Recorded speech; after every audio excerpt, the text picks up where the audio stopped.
The Harappan seal is possibly the most distinctive artifact of the Harappan or Indus Valley civilization.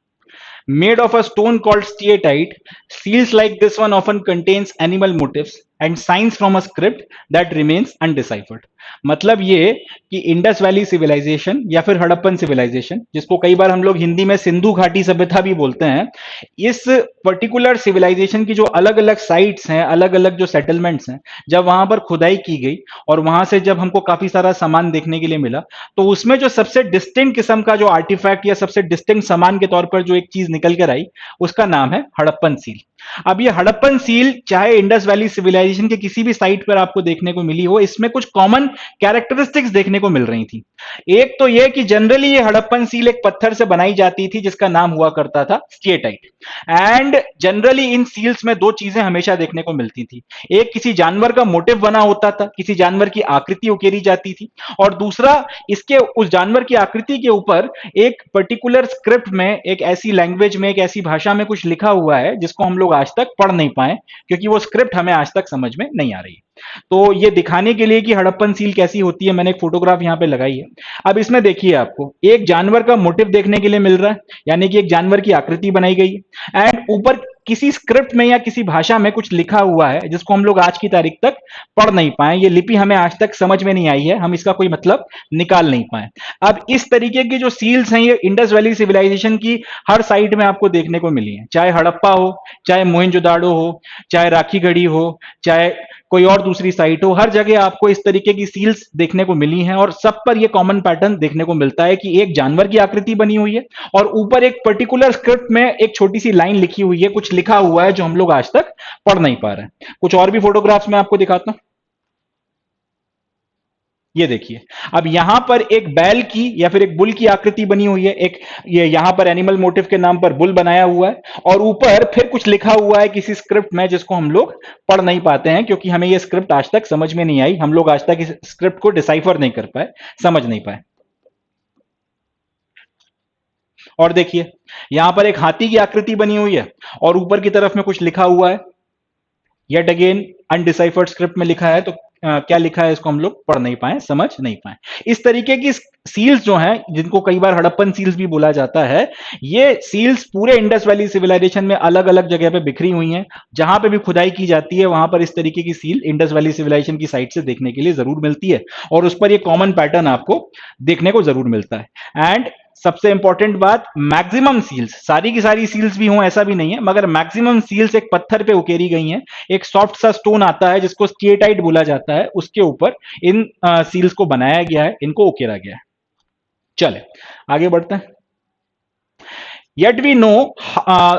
know, a great deal about the lives of the people who lived in the region from what they have left behind. मतलब यह कि Indus valley civilisation में अलग अलग जगहों पर हमने खुदाई करी और वहां पर जो भी सामान हमको देखने को मिला है, उस सामान में जो ये हड़प्पन सील हमको देखने को मिली, जिसमें कुछ लिखा हुआ है किसी पर्टिकुलर भाषा में जिसको हम लोग आज तक पढ़ नहीं पाए, उसके बाद भी आज की तारीख में हमारी इंडस वैली सिविलाइजेशन के बारे में, इंडस वैली सिविलाइजेशन के लोगों के बारे में हमारी बड़ी अच्छी एक अंडरस्टैंडिंग है। काफी हद तक हम लोग उस सिविलाइजेशन को, सभ्यता को, उसके लोगों को, उसके रहन सहन को समझ पाए। इसकी अब सवाल उठेगा कि जब तुम उनकी भाषा ही नहीं पढ़ सकते, जब उनकी स्क्रिप्ट में क्या लिखा हुआ है, वो अपने बारे में क्या लिख कर गए हैं, जब आप वो पढ़ ही नहीं सकते, तो फिर आपको कैसे पता उनके बारे में, उनके उनसे रिलेटेड वेरियस चीजों के बारे में आपको कैसे पता? इसकी वजह है, और इसकी वजह यह है कि उन्होंने अपने पीछे जो कई सारा सामान छोड़ा है, हमने उसको स्टडी किया है। जैसे कि उनके वो घर जिनके अवशेष अभी बचे हुए हैं, उनको हम लोगों ने स्टडी किया है। उनके जो बर्तन या उनके जो पॉट्स वगैरह हमको देखने को मिले हैं, उनको हमने स्टडी किया है। वो जिस तरीके के आभूषण या ऑर्नामेंट्स पहना करते थे, उनको भी हमने देखा। अपने जो औजार वो पीछे छोड़ गए हैं वो, एंड हड़प्पन सील्स जिनकी फोटोग्राफ्स मैंने अभी आपको दिखाई, उनको भी हम लोगों ने डिटेल में स्टडी किया है। इन सारी चीजों को स्टडी कर कर हमको एक अच्छा खासा अंदाजा, एक बढ़िया अंडरस्टैंडिंग उनके बारे में लग गई है। जरूरी नहीं है कि सारी बातें जो हम लोगों को समझ में आई हैं वो एग्जैक्टली जस की तस सही हूं, हो सकता है 19-20 का फर्क हो, कुछ हमारी समझने में अंडरस्टैंडिंग में कमी रह गई हो, और हो सकता है जैसे जैसे हम लोग आगे और फर्दर स्टडी करें हम उनको उनके बारे में और ज्यादा अच्छे से जान जान सकें और ज्यादा अच्छे से समझ सकें। बट पॉइंट यह है कि आज की तारीख में in spite of the fact कि हड़प्पन की जो लिपि है, हड़प्पन की जो भाषा है, उसमें उन्होंने जो भी अपनी सील्स के ऊपर लिखकर छोड़ा है, उसको ना समझ पाने के बाद भी, उसको ना पढ़ पाने के बाद भी हम लोग आज की तारीख में हड़प्पन के बारे में,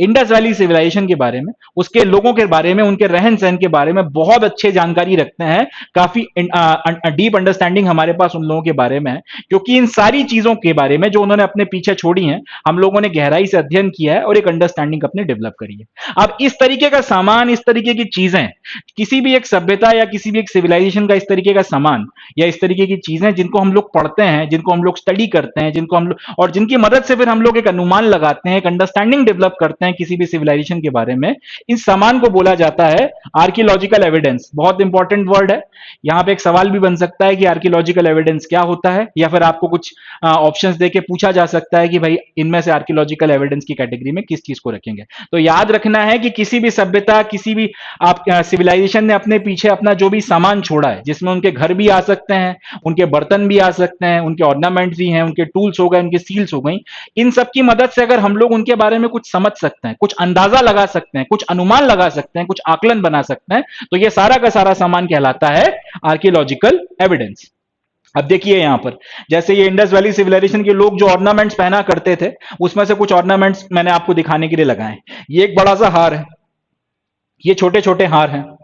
ये छोटे छोटे आपके बीड्स वगैरह हो गई, ये एक छोटा हार हो गया, ये हाथ में पहने जाने वाले कंगन हो गए, तो ये ऑर्नामेंट्स हो गए। अब इनको अगर हम स्टडी करेंगे, इस तरीके के बहुत सारे ऑर्नामेंट्स अगर हमको इनके मिल गए अलग अलग साइड से, उन सबको अगर हम लोगों ने साथ में रखा और साथ में रखकर उनमें कॉमनैलिटी जो है उसको समझने की कोशिश करी, उस कॉमनैलिटी की मदद से कुछ ना कुछ हमारी अंडरस्टैंडिंग डेवलप होगी। जैसे इंडस वैली सिविलाइजेशन से जो हमको हड़प्पन सील्स मिली हैं, उन सील्स में हमको क्या बात समझ में आ रही है कि यार हर एक के ऊपर एक जानवर बना हुआ है और इसके ऊपर कुछ लिखा हुआ है। लिखा हुआ है यही कैसे कह सकते हैं, क्योंकि हर जगह पे ये डिजाइन चेंज तो जरूर हो जाती हैं, जो ऊपर लिखा हुआ है वो बदल तो जाता है, बट इसमें कुछ कॉमन एलिमेंट हमको देखने को मिलते हैं। जैसे यहां पर ये यू जैसी जो आकृति है 2 बार बनी हुई है, इसी तरीके से यहां पर जो है ये यू जैसी आकृति बनी हुई है और इसमें एक तीर अंदर की तरफ लगा हुआ है। यहां पे ये 2 मछलियां बनी हुई हैं, उसी तरीके से यहां पर जो है यहां पर जो है आपको ये मछली देखने को मिल रही है, यहां पर भी ये यू जैसी आकृति देखने को मिल रही है। तो आपने हड़प्पन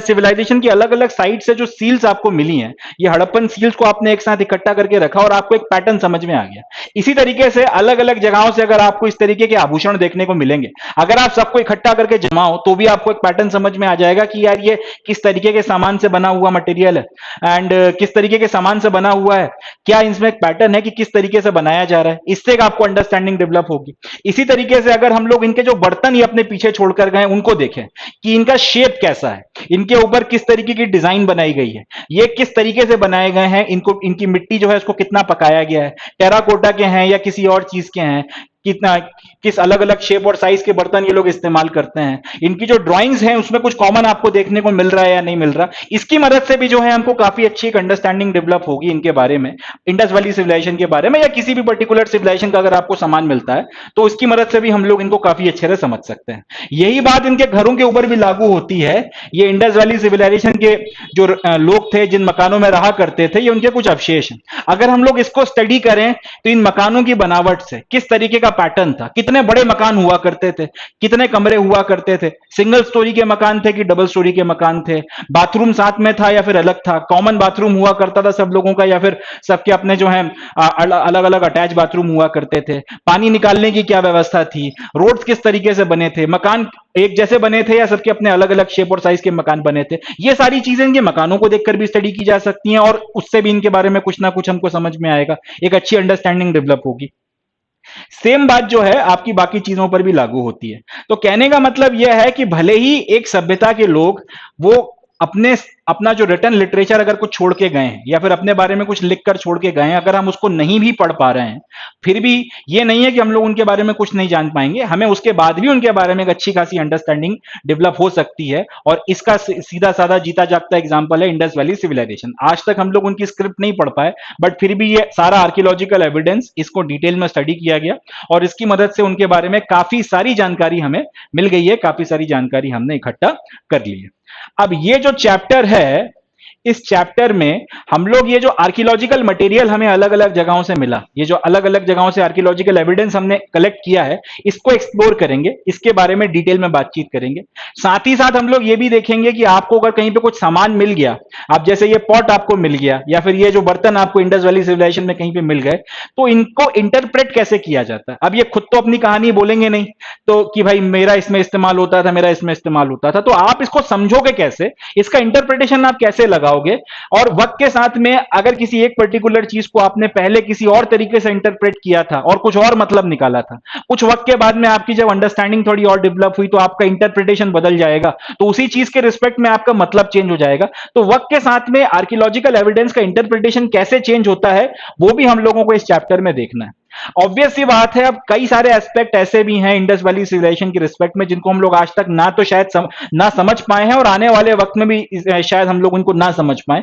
तो ये एक बड़ी कॉमन सी बात है, एक सभ्यता जिसके बारे में हम लोग कुछ नहीं जानते थे, उसके बारे में जो सामान या उसके बारे में जो चीजें हमें मिली, उसको पढ़ के एक अंडरस्टैंडिंग हमारी डेवलप हो, तो इसका ये भी मतलब नहीं है कि हमें ए टू जेड सारी चीजें उनके बारे में पता चल जाएंगी, क्योंकि अल्टीमेटली हम लोग एक अटकल लगा रहे हैं, अल्टीमेटली हम लोग एक अनुमान लगा रहे हैं, एक तरीके से हम लोग उनके बारे में अपनी अंडरस्टैंडिंग डेवलप कर रहे हैं। हम एग्जैक्टली सब कुछ जान जाएंगे वो लोग कैसे थे या कैसे किया करते थे एग्जैक्टली सारी चीजों को, जरूरी नहीं है। हमारी एक जनरल अंडरस्टैंडिंग डेवलप होगी, एंड कई बार कई ऐसी चीजें भी हैं जिनके बारे में हम लोग कुछ नहीं समझ सकते, एंड उसके भी रीजन हम लोग जो है इस चैप्टर में देखने वाले हैं। तो बेसिकली इस चैप्टर में हमें करना क्या है, जो आर्कियोलॉजिकल मटेरियल या फिर जो आर्कियोलॉजिकल एविडेंस मिलता है उसको कैसे पढ़ा जाता है, कैसे इंटरप्रेट किया जाता है, इंटरप्रिटेशन वक्त के साथ में कैसे बदलता है, और क्यों कई बार कई चीजों का कोई इंटरप्रिटेशन हम लोग नहीं लगा सकते, कई चीजें हम लोग नहीं समझ सकते, या कई चीजें जो है वो अननोन है और अननोन ही रहेंगी, उनको भी हम लोग समझने की कोशिश करेंगे। चलें आगे बढ़ते हैं।